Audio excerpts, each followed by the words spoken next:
तीमुथियुस के नाम पौलुस रसूल का दूसरा खत, दूसरा बाब, जो 26 आयात पर मुश्तमिल है।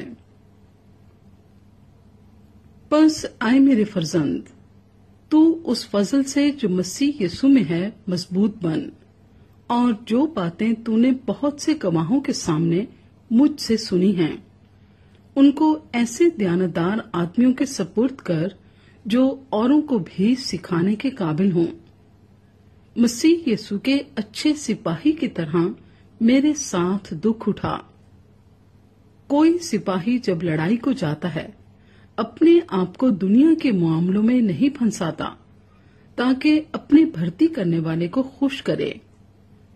दंगल में मुकाबला करने वाला भी अगर उसने बाकायदा मुकाबला ना किया हो तो सेहरा नहीं पाता। जो किसान मेहनत करता है, पैदावार का हिस्सा पहले उसी को मिलना चाहिए। जो मैं कहता हूं उस पर गौर कर, क्योंकि खुदावंद तुझे सब बातों की समझ देगा। यीशु मसीह को याद रख, जो मुर्दों में से जी उठा है और दाऊद की नस्ल से है, मेरी उस खुशखबरी के मुआफिक, जिसके लिए मैं बदकार की तरह दुख उठाता हूँ, यहाँ तक कि कैद हूँ, मगर खुदा का कलाम कैद नहीं। इसी सबब से मैं बरगुज़ीदा लोगों की खातिर सब कुछ सहता हूँ, ताकि वो भी उस नजात को जो मसीह यीशु में है अब्दी जलाल समेत हासिल करें। ये बात सच है कि जब हम उसके साथ मर गए तो उसके साथ जिएंगे भी। अगर हम दुख सहेंगे तो उसके साथ बादशाही भी करेंगे। अगर हम उसका इनकार करेंगे तो वो भी हमारा इनकार करेगा। अगर हम बेवफा हो जाएंगे तो भी वो वफादार रहेगा, क्योंकि वो आप अपना इनकार नहीं कर सकता। ये बातें उन्हें याद दिला और खुदावंद के सामने ताकीद कर कि लफ्ज़ी तकरार न करें, जिससे कुछ हासिल नहीं, बल्कि सुनने वाले बिगड़ जाते हैं। अपने आप को खुदा के सामने मकबूल और ऐसे काम करने वाले की तरह पेश करने की कोशिश कर जिसको शर्मिंदा ना होना पड़े, और जो हक के कलाम को दुरुस्ती से काम में लाता हो।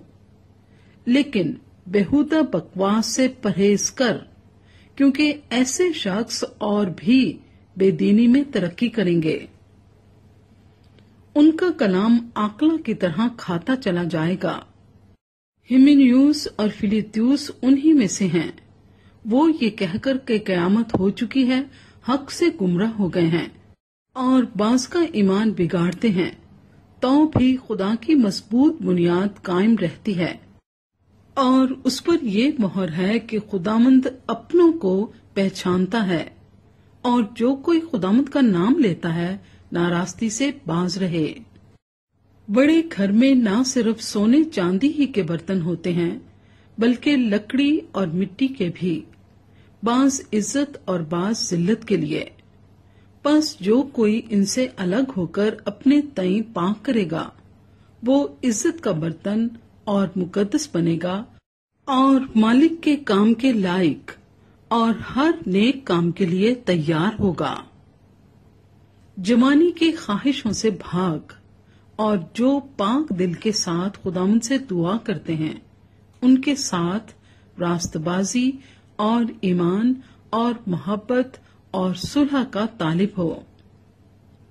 लेकिन बेवकूफी और नादानी की हुज्जतों से किनारा कर, क्योंकि तू जानता है कि उनसे झगड़े पैदा होते हैं, और मुनासिब नहीं कि खुदावंद का बंदा झगड़ा करे, बल्कि सब के साथ नरमी करे और तालीम देने के लायक और बुर्दबार हो, और मुखालिफों को हलीमी से तादीब करे।